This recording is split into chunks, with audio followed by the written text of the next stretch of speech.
नमस्कार दोस्तों। वेस्ट बंगाल की जो हालत है आज की डेट में हमारे सबके सामने है।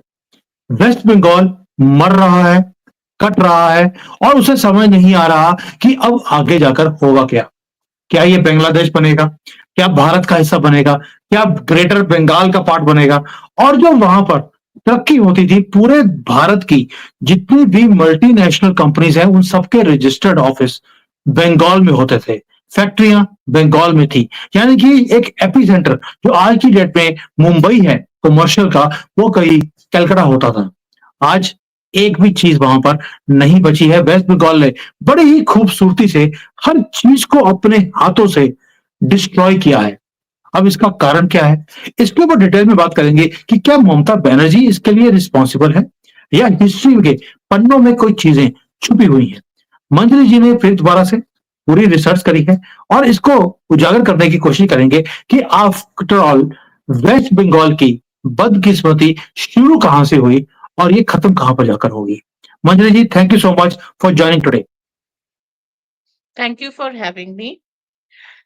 एक्चुअली ममता नहीं, ममता से पहले जो लेफ्टिस्ट गवर्नमेंट थी, एक समय था जब पिक्चर बना करके हम उद्योगपतियों को गाली देते थे और ये बताते थे सबको कि अगर ये उद्योगपति है और ये अमीर है, इसका मतलब है ये एक विलन है, इसने कुछ गड़बड़ रास्ते से जनता को चूज करके, लोगों का शोषण करके पैसा कमाया है। और ये इमेज हमने पूरे भारत में बना दी। इसका नतीजा क्या हुआ? लोग अपनी मुफलिसी सेलिब्रेट करने लग गए। और अगला स्टेप ये था कि उद्योगपति जब उनके राज्य से भाग रहे थे, तो उनको समझ में नहीं आया कि उनकी तरक्की, उनकी लक्ष्मी राज्य से भाग रही है।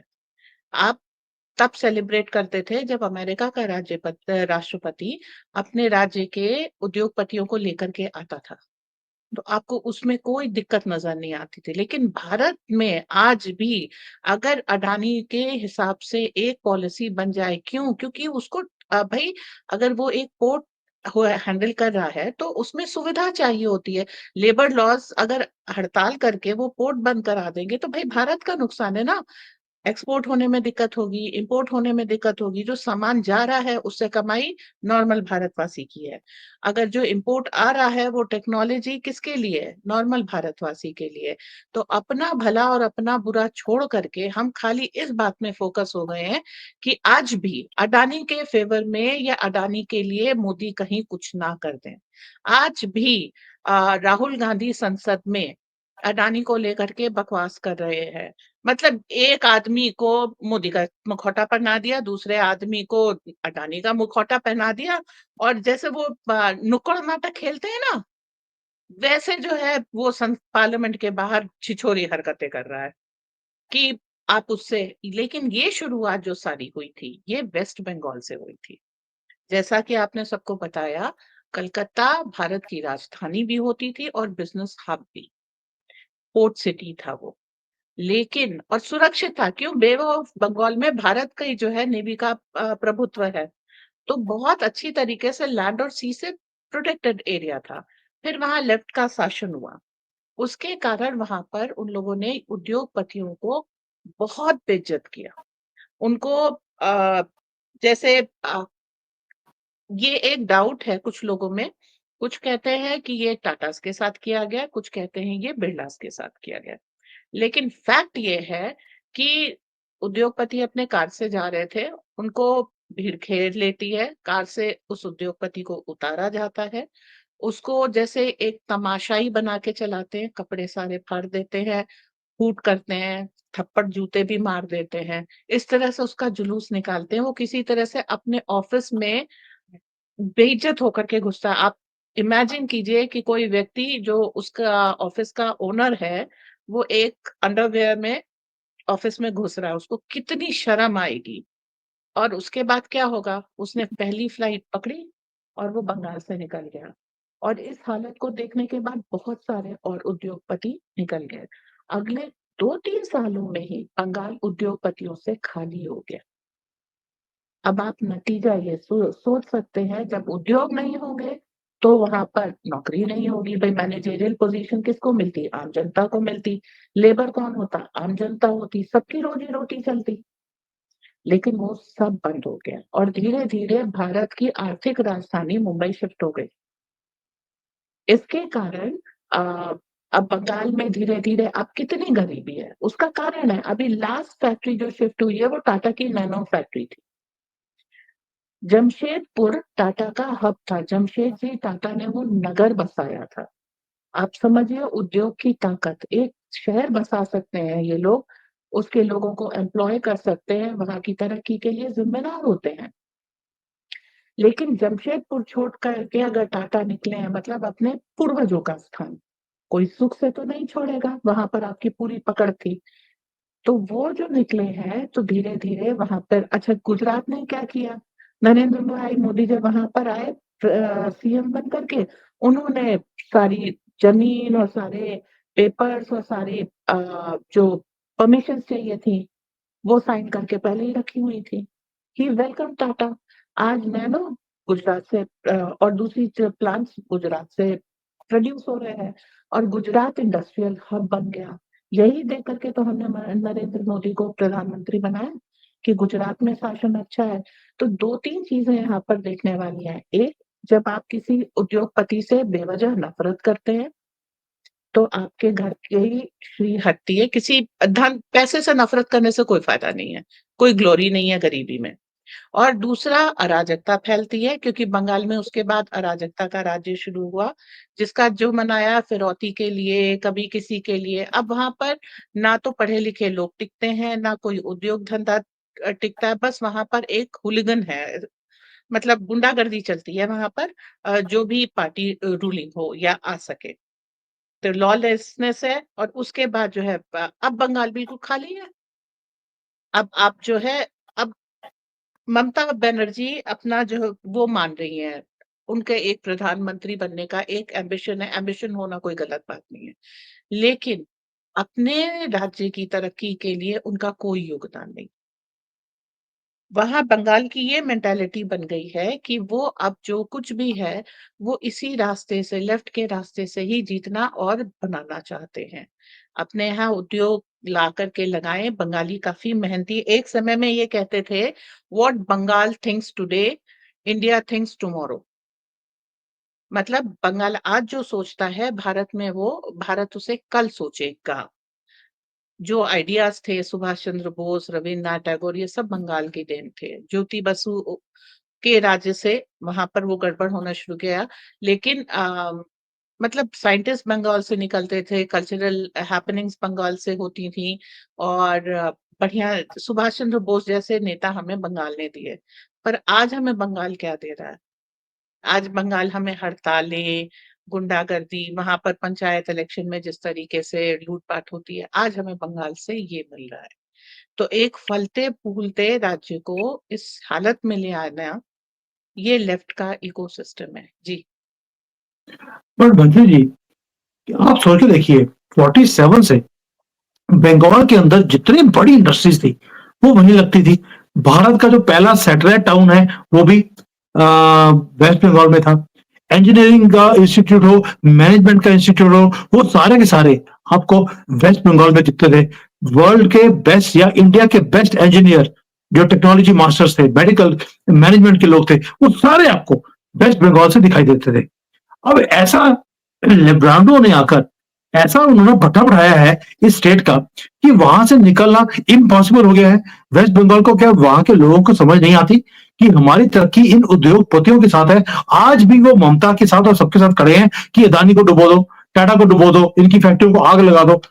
ये कौन सी मेंटेलिटी है, किसने डाल दी इसके अंदर? जब इतनी तरक्की इन्होंने देखी है तो डाउनफॉल के बाद भी अकल नहीं आई इनको। इसी को कहते हैं ब्रेन वॉशिंग कि अपने ये हाथ से अपना भविष्य बर्बाद करने के बाद भी अकल नहीं आती। आज भी राहुल गांधी यही तो संसद से कराने की कोशिश कर रहा है, अडानी अंबानी का साथ मत दो। अडानी अंबानी ने इतने लोग एम्प्लॉय कर रखे हैं और परोक्ष रूप से इतनी इंडस्ट्रीज वगैरह उनके कारण चल रही हैं। सब बंद कर देंगे तो आप खाएंगे क्या? खाली सरकारी नौकरी तो भाई कुछ लाख लोगों को मिलेगी, उनका घर चलेगा, बाकियों का क्या? ये चीज़ नहीं समझ रहे और फ़िल्में और साहित्य सब बना करके कि आदर्शवाद के नाम पर जो है हम नौकरी को भी लात मार देंगे, रुपए पैसे को भी लात मार देंगे, प्रैक्टिकलिटी है ही नहीं। आज भी बंगाल में देखिए, बांग्लादेशी लोगों को जो है प्रेशर दिया जाता over the normal citizen of Bengal. जो उनका जो है, ज्योति बसु के समय में एक अशोक कुमार नाइट हुई थी 1968 में, जहां पर अच्छा एंटरटेनमेंट चल रहा था। अशोक कुमार भी बंगाली थे, लेकिन उस समय लेफ्ट के गुंडों ने अटैक किया और वहां पे लड़कियों को उठा ले गए। वहां से जो है लेफ्ट ने खुल करके, आप ये कह लीजिए, बंगाल पे अटैक करना शुरू किया। अगले 2 दिनों तक महिलाओं की नुची हुई लाशें मिलती रहीं। तो ये घटना बंगाल के लिए टर्निंग पॉइंट थी, कि जहां पर वो अपने गुंडों के साथ थे, पर उन महिलाओं के साथ नहीं थे जिनके साथ अत्याचार हुआ। एक जस्टिफिकेशन सा टाइप मानते हैं, एक अजीब सी ट्विस्टेड मेंटालिटी है जहां किसी के दुख से सरोकार ही नहीं है। और वहां पर वही चीज स्टार्ट हुई और धीरे धीरे बंगाल के पतन का कारण बन गई। अब वहां पर क्या है, जिसके हाथ में गुंडे हैं उसके हाथ में सत्ता है, और ये राज्य करने का सीधा तरीका है। इसमें मेहनत नहीं करनी पड़ती, बस 4 गुंडों को पैसे देने होते हैं। और यही रास्ता अब भी ढूंढा जा रहा है, कि आप अडानी से नफरत कीजिए, अंबानी से नफरत कीजिए, आप मोदी से नफरत कीजिए, सेलिब्रेट किसको करिए? गुंडों को। और इसी तरीके से भारत को उसी एरा में कैप्चर करने की कोशिश की जा रही, कि अगर कोई पढ़ लिख जाए तो उसके लिए पहला ऑप्शन क्या है? Take a flight out of India, brain drain. आप वहां यहां से निकलिए किसी भी तरीके से, क्योंकि यहाँ पर कुछ नहीं हो सकता। आप जब भारत में रहते होंगे, याद कीजिए, एक समय ये होता था इस देश का कुछ नहीं हो सकता। ये एक क्लियर कट मेंटालिटी थी। उससे किसी तरीके से 10 साल में मोदी जी लेकर के आए हैं बाहर। और जितना भी विपक्ष है उसके पास भारत के विकास की कोई ब्लूप्रिंट नहीं है, कोई भी तरीका नहीं है जिसमें ये कह दें कि हाँ, हम इस तरीके से भारतवासियों का विकास करेंगे। उनकी 2 बातें हैं। एक, जितने उद्योगपति हैं, जितनी तरक्की है, इससे नफरत करो। 2, हम जब सत्ता में आएंगे तो तुमको इतनी फ्री भी दे देंगे, मुफ्त की बिजली, मुफ्त का ये, ठीक है। और 3, अराजकता को बढ़ावा, ताकि हम सत्ता में बने रहें। इसके अलावा उनके पास कोई नहीं है। और मोदी इसके विपरीत, हमारे पास ट्रेन की इंडस्ट्री नहीं थी, आज हम ट्रेनें एक्सपोर्ट कर रहे हैं। हमारे पास डिफेंस इंडस्ट्री नहीं थी, आज हम डिफेंस इक्विपमेंट एक्सपोर्ट कर रहे हैं। ये पिछले 10 सालों में हुआ है। नई इंडस्ट्रीज खड़ी हो गई हैं, नए उद्योग धंधे बन गए हैं। तो ऑफ कोर्स ये मतलब जॉबलेस ग्रोथ तो नहीं हो सकती ना, लोगों को इसमें जॉब भी मिलेगा, आगे अपॉर्चुनिटीज और बढ़ेंगी। तो एक विकास का रास्ता है, समरसता का रास्ता है, और एक ये गुंडागर्दी का रास्ता है। जो भारत का विपक्ष है, अनफॉर्चुनेटली गुंडागर्दी के अलावा उनको कुछ नहीं आता है। और वो संसद में नौटंकी कर रहे हैं, सड़क पे नौटंकी कर रहे हैं। भारत की संसद चलने का मतलब है वो कानून बने जिससे भारत का विकास हो। वो संसद रोक रहे हैं, मतलब आपकी और मेरी तरक्की रोक रहे हैं। हमारे बच्चों के लिए फ्यूचर में आने वाले वो लॉज जिससे वो उनको आसानी हो अपना करियर बनाने में, वो रोक रहे हैं। हमारे बच्चों की अच्छी शिक्षा, सभ्यता, उसको रोक रहे हैं। ये सिर्फ हमारा नहीं, हमारे बच्चों के भविष्य को रोक रहे हैं। इसके लिए हमको इनके विरोध में जाने की आवश्यकता है। जी। मंजरी जी, मुझे याद है जैसे आपने पूरा बताया कि जो अशोक कुमार नाइट है 1968 में, वहां से ये सिलसिला शुरू हुआ पतन का, वेस्ट बंगाल का। उसके बाद कितनी किलिंग्स हुई हैं, सेन बारी किलिंग्स हुई, उसके बाद मरीजापी जो मैसेकर था वो हुआ, बंटाला वाला हुआ, ननूर का हुआ, नंदीग्राम हुआ, ये सारे मैसेकर्स वहां पे हुए। बट मेजर था जो वहां पे वर्क कल्चर को खत्म किया गया। मुझे याद है एक बहुत बड़ी मल्टीनेशनल फैक्ट्री थी जहां पर मैं विजिट करने गया, दोपहर को 11:30 गया हूं मैं, तो सभी वहां पे वर्कर्स बैठकर ताश खेल रहे थे। तो जो वहां जनरल मैनेजर है उसको मैंने बोला कि ये सारे ताश खेल रहे हैं, काम क्यों नहीं कर रहे? तो जनरल मैनेजर ने बोला कि इन्होंने हमारे साथ, जो ट्रेड यूनियन है, हमारे साथ उन्होंने एक ठेका किया है कि हर आदमी एक दिन में इतने ही पीस बनाएगा। ये सुबह आते हैं, पहले 2 घंटे में ये वो पूरे पीस बना लेते हैं, उसके बाद ये बैठकर ताश खेलते हैं, हमारे ऊपर हंसते हैं। थूकते भी हैं जब हम पास में से निकलते हैं। तो मैंने कहा ये घर क्यों नहीं चले जाते? वो कहता है घर इसलिए नहीं जा रहे क्योंकि 3 बजे इनको फ्री में चाय मिलती है एक। जैसे ही चाय पिएँगे ये उसके बाद घर जाएँगे। ये वो चाय की वेट कर रहे हैं 3 बजे जो इनको फ्री में मिलनी है। आप सोच कर देखिए, ये वर्क कल्चर बना दिया गया वेस्ट बंगाल के अंदर। इसीलिए वहाँ पर जो है जिसको बोलते हैं कि कोई भी फैक्ट्री लगाने को तैयार नहीं था। मैं खुद सोच रहा था कि मेरी एक कंपनी है, जहाँ पर we were thinking of using the engineers जो वहाँ पे एक पढ़े-लिखे लोगों का हमारे दिमाग में था कि वेस्ट बंगाल में आपको अच्छे लोग मिलते हैं। We ran away after seeing that जो सीन देखा मैंने। तो यानी कि ये जो सारा का सारा हो रहा है प्लस जो ये सारे कॉकरोच आ रहे हैं वेस्ट बंगाल से, माइग्रेशन करोड़ों में हो रही है वहाँ पर और वो उनका तो है शुरू से कि भई हमने काम नहीं करना, यहाँ पर लूट-मार करनी है। अराजकता फैलानी है, मैसेकर्स करने हैं। तो ये जो सारा काम है इसके कारण वेस्ट बंगाल का पतन हुआ। अब इसके बाहर निकला कैसे जाए?